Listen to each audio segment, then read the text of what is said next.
국민 여러분 안녕하셨습니까? 인도태평양 전략연구원의 최수입니다. 오늘도 저희 방송을 원근각처에서 전국 곳곳에서 애청하시고 또 해외에서도 애청하고 계시는 우리 대한민국의 국민 여러분 한 분 한 분께 고마움의 인사를 전해드립니다. 자, 오늘 저희가 준비한 내용은요. 트럼프의 당선 이후에 언론 자유가 얼만큼 중요한 것인지, 그리고 우리는 앞으로 어떤 방향으로 개혁을 해야 될 것인지, 그리고 카말라 해리스는 어쩌다가 저 모양으로 패배할 수밖에 없었는지, 이와 같은 우리들에게 교훈이 될 만한 부분을 하나씩 차근차근 살펴보고자 합니다. 자, 대선 결과를 지켜보면서 선거 당일조차 카말라 해리스가 승리할 것이다, 혹은 초박빙이라고 호들갑을 떨던 대부분의 한국 언론사들입니다. 자, 그런데 이제는 완전히 표변해서 새로운 트럼프 시대가 개막되었다고 연일 앞다투어 경쟁하듯이 향후 트럼프 2기가 몰고 올 태풍과 추이에 대해서 요란스럽게 지금 보도를 하고 있습니다. 자, 이런 보도를 하기 앞서서 대한민국 언론사들, 특히 조중동, KBS, MBC, SBS 이와 같은 또 채널A, TV조선 이런 종편도 마찬가지고요. 국민들 앞에 사과 방송부터 해야 되는 거 아닙니까? 네? 사과부터 해야죠. 거짓말 들어놓고 가짜뉴스 전파하면서 국민의 눈과 귀를 혼돈스럽게 만들었잖아요. 가짜뉴스로 도배를 하지 않았습니까? 그런데 왜 신문사, 언론사, 방송사에서 대국민 사과 성명을 하나 발표하지 않는지 알 수가 없게 됩니다. 참으로 후한무치한 자들이 아닐 수가 없습니다. 자, 그동안 미국에서도 주류 언론이라고 불리우던 뉴욕타임스, 그 다음에 CNN, 워싱턴 포스트의 보도를 복사해서 나르던 한국 언론의 모습은 어디로 사라져버리고 마치 트럼프 당선을 예상이나 했던 것처럼 뻔뻔하고 일점의 예의조차 없이 경박한 모습을 마음껏 뽐내고 있습니다. 미국 민주당 정부는 그동안 사회주의를 능가하는 극좌의 프레임을 만들고 심지어 전체주의적 공산주의와 흡사한 정책을 추진해 왔었습니다. 그리고 거짓, 부정 땡땡, 불법 땡땡, 조작 땡땡을 하기 위해서 국경선을 활짝 열어두었고 심지어 비행기를 동원해서 소위 스윙 스테이트라고 하는 경합주의 외국 불법 범죄인들을 마구마구 살포했습니다. 그게 바로 바이든, 오바마 민주당 정부의 실체이기도 했습니다. 자, 이제 비로소 미국의 국민들이 지금 바이든 정권이 어땠고 오바마 정권이 어땠다는 것을 이제 한 12년 겪어보더니 이제 알게 됐던 거죠.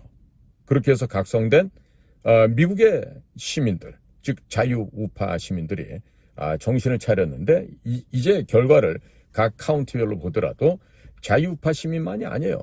중도계층의 시민들도 심지어는 좌파였던 사람들조차도 돌아서고 있었습니다. 자, 극도의 혐오를 불러일으키는 동성애자들, 트랜스젠더들, 이런 LGBTQ가 국민들의 마음을 되돌려 놓았고, 예로 든다면 일론 머스크 같은 경우는 자신의 큰아들이 트랜스젠더로 남자였다가 여자로 변화되어 버렸습니다. 자, 이런 속에서 미국의 침몰하는, 타락해서 무너져 내리는 미국 사회의 전통적인 가치관을 이제는 우리가 보호하고 지켜야 되겠다, 이런 생각이 절실했던 것이죠. 자, 바이든 정부가 했던 일을 우리가 잠시 되돌려 보면요, 시작하자마자 캐나다로부터 공급되던 킹스턴 파이프를 막아버렸습니다. 이로 인해서 수많은 실업자들이 발생하게 됐고, 또 이렇게 캐나다로부터 수입해오던 원유 수송을 왜 막고 단절했는지는 아직도 그 명확한 이유를 파악조차 할 수가 없습니다. 자, 미국에서 채굴을 해오던 셰일 가스, 셰일 오일, 이에 대한 생산도 대폭 중단해 버렸습니다. 대신해서 중동의 사우디아라비아 같은 중동 산유국으로부터 석유를 굳이 돈 주고 사다 쓰는 기이하고도 이해할 수 없는 정책을 시작했습니다. 덕분에 미국 국내 유가 상승을 부채질해서 유가가 천정부지로 치솟았습니다.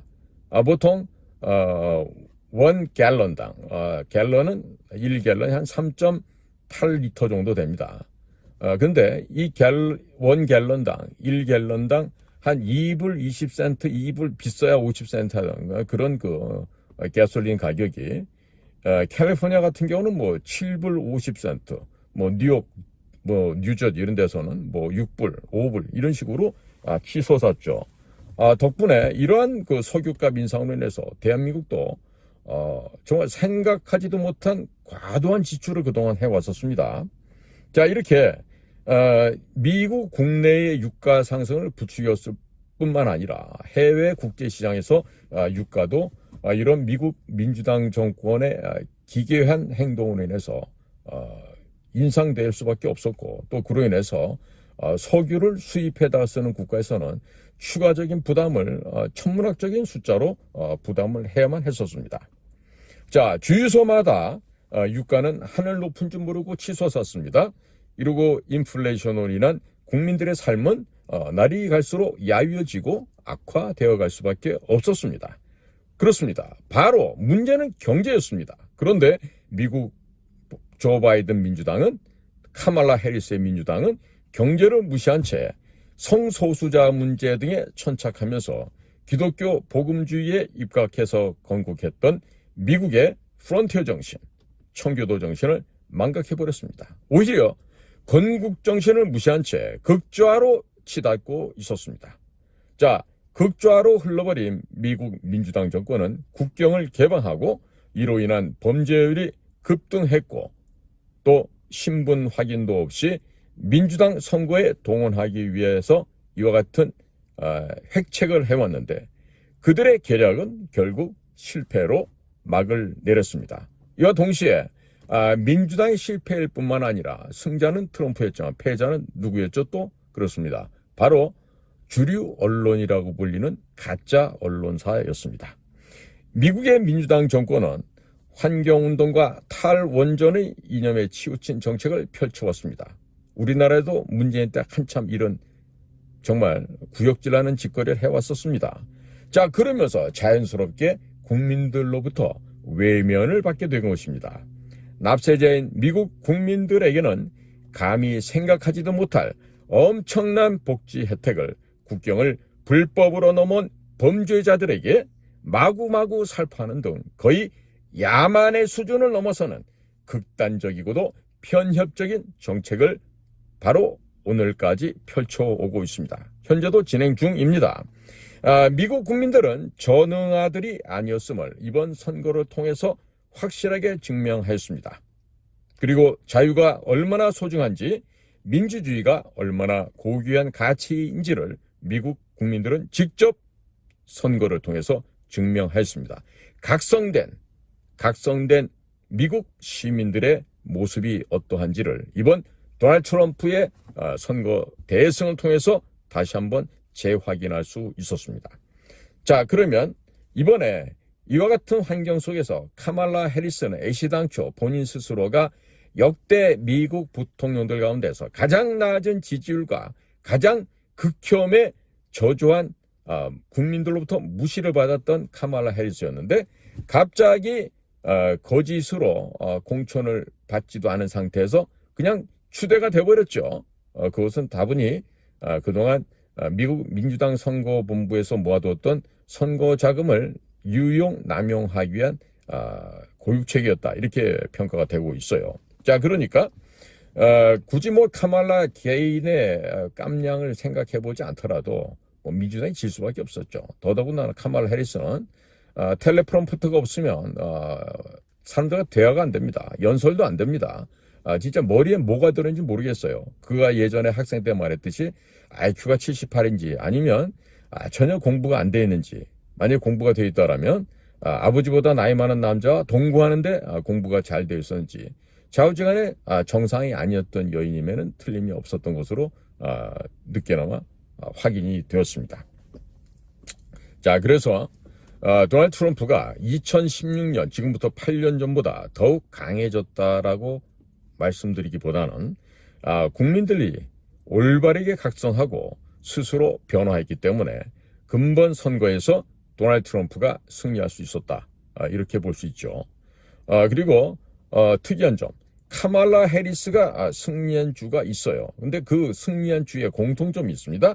그것은 바로 voters, 즉 투표인들 각각의 개인의 사진이 포함되어 있는 투표인 개인의 신분증을 검사하거나 확인하지 않은 주에서만 카말라 해리스가 승리한 아주 특이한 현상이 발견되고 있습니다.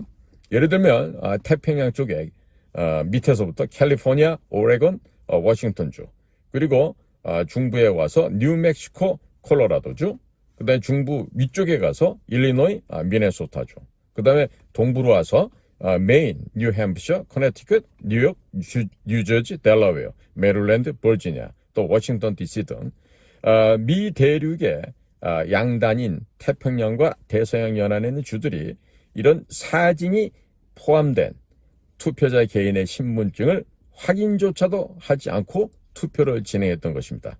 자, 미국식 말하면 fraud election 혹은 rigged election이라고 얘기할 수가 있겠죠. 즉 부정 땡땡이다, 불법 땡땡이다, 조작 땡땡이다라고 얘기할 수 있는 것입니다.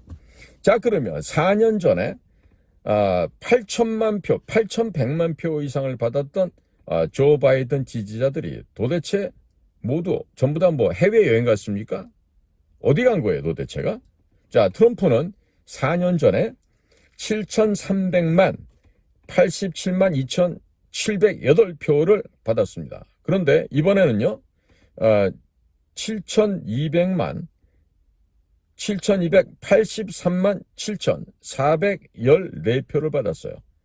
자, 지난 4년 전보다 대략 100만 표 정도를 적게 받았습니다. 그럼에도 불구하고 압승을 거뒀습니다. 자, 그러면 이렇게 부풀려진 투표용지가 도대체 2천만 표 넘는 투표가 어디로 갔습니까? 사람들이 4년 사이에 다 죽었습니까? 이게 바로 불법을, 부정을 입증하고 있는 아주 치명적인 하드 에비던스, 결정적인 단서다, 증거다라고 얘기를 할 수가 있겠습니다. 자, 이렇게 4년 전보다도 적은 표를 받은 도널드 트럼프가 어떻게 312대 226으로 승리를 거둘 수 있었을까요? 참으로 이상하지 않습니까? 자, 4년 전에 조 바이든의 민주당 선거 유세도 열심히 안 했던 조 바이든, 지하실에 숨어 있었던 조 바이든에게 투표했던 조 바이든을 선택했던 8,100만 명이 넘었는데 그 미국 시민들 다 어디로 갔다는 말입니까? 자, 여기에 바로 거짓과 조작, 부정과 불법이 명명백백하게 개입되어 있음을 우리가 알 수 있는 것이죠. 자, 앞으로 여기에 대한 조사가 밝혀짐에 따라서 대한민국의 운명이 결정날 수도 있다는 점을 우리가 미리 대비를 해야 될 것입니다. 자, 트럼프는 언론의 자유를 강조하면서 가장 기본적인 언론의 자유가 사라져버리게 된다면 나머지 국민의 권리와 자유는 도미노처럼 무너질 것이라고 진단을 하였습니다. 따라서 좌익 검열 카르텔을 무너뜨리고 미국인의 언론의 자유를 되찾겠다고 발표를 한 것이죠. 너무나 당연한 것이죠. 그리고 트럼프가 되찾겠다고 하는 가장 그리고 매우 중요한 이유는 바로 좌익 검열 카르텔 체제가 미국 국민들의 자유를 빼앗았기 때문이다라고 강조를 하고 있습니다. 대한민국도 여기에 대해서는 심각하게 지금 생각을 해야 됩니다. 그래서 트럼프는 최근 미국 내 몇 주 동안 폭탄처럼 노정된 보도에 의하면 딥스테이트 관료, 실리콘밸리의 폭군들, 그리고 좌익 활동가, BLM이나 이런 걸 하는 사람들이죠. 그 다음에 타락한 기업 뉴스 미디어로 구성된 이와 같은 사악한 집단들이 미국 국민을 조종하고 침묵시키기 위해서 공모하고 있다는 것이 확인되었다. 이 점을 굉장히 역설하고 있습니다. 우리나라는 아닌가요? 우리나라는 가짜뉴스, 거짓 언론에 의해서 특히 우리가 국민들이 속고 있는 건 아닙니까? 분명히 그렇죠. 자, 그리고 이와 같은 좌익 검열 카르텔 세력은 선거에서 공중보건에 이르기까지 모든 것에 대한 중요한 정보를 입수하기 위해서 사악한 짓을 하고 있습니다. 그리고 이들은 이렇게 이 선거로부터 시작해서 공중보건에 이르기까지 이 사회 전반적인 분야 아니겠습니까? 자, 이 모든 것에 대해서 중요한 정보를 장악하고 억압하기 위해서 서로 협력해 왔어요. 즉 거짓 세력들이 똘똘 뭉쳐서 국민을 탄압하고 국민의 피와 땀을 빨아먹었던 것이죠. 자, 따라서 이와 같은 악행을 저질러온 이 미국 내부로부터 있는 이 좌익 검열 카르텔은 반드시 해체되고 또 파괴되어서 소멸시켜야만 하는 것입니다. 자, 도널드 트럼프가 취임하자마자 몇 시간 내에 모든 연방부서나 기관에서 미국 시민의 합법적인 발언을 검열, 제한, 분류 또는 방해하려는 어떠한 조직이나 사업체의 개인과 공모하는 것을 금지하게 하는 행정명령에 서명할 것으로 관측이 되고 있습니다. 이것은 대단히 단호하고 미국의 질서를 회복하고 미국의 건국이됨에 충실하고자 하는 도널드 트럼프와 그 정치 세력들이 이번에 국민을 위해서 정말로 무엇보다도 먼저 실천하고자 하는 항목이다라고 하겠습니다. 자, 그래서 계속해서 연방 자금을 사용해서 국내 발언을 잘못된 정보다 혹은 허위 정보로 분류하는 것을 금지하게 될 것입니다. 그리고 국토안보부 DHS죠. Department of Homeland Security. 그다음에 보건복지부 Department of Health Human Services. 그리고 연방수사국 Federal Bureau Investigation FBI죠. 그다음에 법무부 DOJ Department of Justice. 이와 같이 직간접적으로 국내 검열에 관여해왔던 모든 연방 관료를 식별하고 해고하는 절차를 시작할 것입니다. 둘째로 법무부에 절대적으로 파괴적이고 끔찍한 새로운 온라인 검열 제도에 연루된 모든 당사자들을 조사하고 확인된 모든 범죄를 공격적으로 기소하도록 명령할 것으로 전망이 됩니다.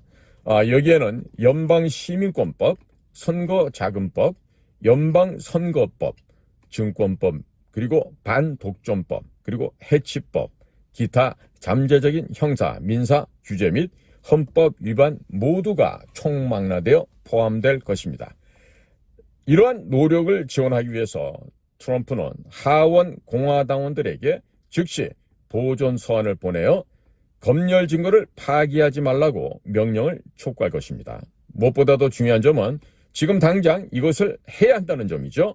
바이든 행정부, 바이든 캠페인, 모든 실리콘밸리, 기술 거대 기업 등 빅테크 등에 대한 검열 증거를 파기하지 말라고 즉시 임의 명령이 내려졌습니다. 자, 셋째로 트럼프는 대통령으로 취임하면 의회에 통신품위법 제230조를 개정하는 법안을 자신의 책상으로 보내달라고 요청할 예정입니다. 이 조치는 대형 온라인 플랫폼이 검열 사업에서 벗어나게 하기 위함이죠. 앞으로 디지털 플랫폼은 중립성, 투명성, 공정성, 차별 금지에 대한 높은 기준을 충족하는 경우에만 제230조에 따라 면책보호를 받을 자격을 유지할 수 있게 됩니다. 향후 이런 플랫폼이 아동 착취 및 테러리즘 조장과 같은 불법 콘텐츠를 삭제하기 위한 노력을 늘려야 되고 합법적인 발언을 임의로 제한하는 권한을 크게 제한받게 될 것으로 전망이 됩니다. 미국 사회에서 자유로운 발언이 없다라고 하면 소위 신화와 허위 정보를 다룬다는 거짓된 구실로 생겨난 독성 검열 카르텔 산업 전체를 해체해야 할 것입니다. 미 연방정부는 이런 권위주의적 프로젝트를 지원하는 모든 비영리 단체와 학술 프로그램에 대한 자금 지원을 즉시 중단하게 될 것입니다. 미국 내 대학에서 과거 소셜미디어 컨텐츠를 블랙리스트에서 삭제하도록 플래그를 지정하는 등 검열 활동이나 선거 간섭에 관여한 사실이 밝혀지면 해당 대학은 5년 이상 연방 연구자금과 연방 학자금 대출 지원을 상실하게 될 것입니다. 또한 헌법을 우회하고 미국인의 수정헌법 제1조, 제4조, 제5조 권리를 박탈하기 위해 사기업과 협력하는 연방 관료에 대한 명확한 형사처벌을 규정하는 새로운 법률을 제정하게 될 것입니다. 무시무시한 일이 벌어집니다. 이 대한민국도 본받아야 돼요. 다시 말해서 그들의 투표권을 박탈해야 하는 것이고, 선거에서 패배하고 현재 미국이 직면한 위기 상황처럼 국경을 상실하게 된다면 더 이상 미합중국이란 국가는 지구상에서 없어지게 되는 것입니다. 그렇기 때문에 이와 같은 단호한 조치를 실천해야 하는 것입니다. 자, 더욱이 전직 딥스테이트에 그리고 이 딥스테이트와 정보부 관리들이 주요 플랫폼에 침투하는 문제를 대처하기 위해서 FBI, CIA, NSA, DNI, DHS, DOD의 직원들이 방대한 양의 미국 사용자 데이터를 보유한 회사에서 일할 수 있도록 허용하기 전에는 최소한도 7년간의 휴업 기간이 반드시 있어야 됨을 강조하고 있습니다. 다섯 번째로 마침내 의회가 디지털 권리장전을 통과시킬 때가 되었는데, 여기에서는 디지털 적법 절차에 대한 권리가 포함되어 있어야 하겠습니다. 다시 말해 정부 관리들은 온라인 콘텐츠를 삭제하기 위해 법원 명령이 필요해야지 FBI가 트위터에 보낸 것과 같은 정보 요청을 보내서는 안 된다는 것을 의미하고 있습니다. 더욱 대형 온라인 플랫폼의 사용자가 콘텐츠나 계정을 삭제, 제한, 섀도우 밴 또는 기타 방식으로 제한을 받을 때 어떤 이름을 사용하든지 간에 그들은 그것이 일어나고 있다는 것을 알 권리가 있어야 하겠습니다. 그 이유에 대한 구체적인 설명을 받을 권리가 있어야 되겠고, 시기적절한 항소권이 갖춰져야 되겠습니다. 또한 18세 이상의 모든 사용자는 콘텐츠 검토 및 큐레이션에서 완전히 옵트아웃하고 원하는 경우 조작되지 않은 정보 스트림을 받을 권리가 있어야 하겠습니다. 언론의 자유를 위한 투쟁은 미국과 서구 문명 자체의 생존을 위한 승리와 죽음의 문제이기도 합니다. 트럼프가 대통령에 취임하게 되면 검열과 정보 통제에 이 썩고 부패한 시스템 전체가 시스템에서 제거될 것입니다. 아무것도 남기지 않게 될 것입니다. 언론의 자유를 회복함으로써 미국은 민주주의를 되찾고 미국을 구하게 될 것입니다. 상식과 정상을 회복하게 되는 미국을 바라보면서 한국은 언제 이런 높은 수준의 문명을 가질 수 있을지 선망과 함께 우리의 미개함과 무지함을 통회하는 고백과 반성이 있어야 되겠고, 이와 같은 고백과 반성이 없이는 대한민국의 미래를 보장할 수 없다는 어두운 전망을 내놓을 수밖에 없게 됩니다.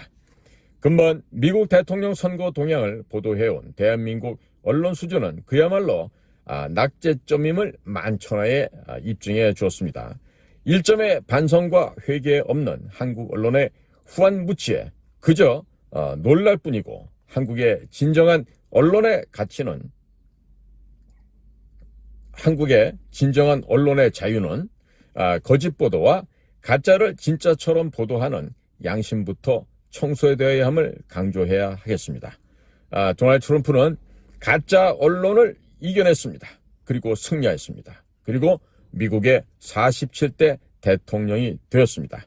한국에서도 트럼프와 같은 양심 있는 자, 올바른 자, 정직한 자, 여호와 하나님을 두려워할 줄 아는 자가 민족의 국가의 지도자가 되어야 하지 않을까, 이렇게 생각해 봅니다. 오늘도 저희들의 방송과 함께 동참해 주셔서 감사를 드립니다. 저는 인도태평양 전략연구원 최수용입니다. 고맙습니다.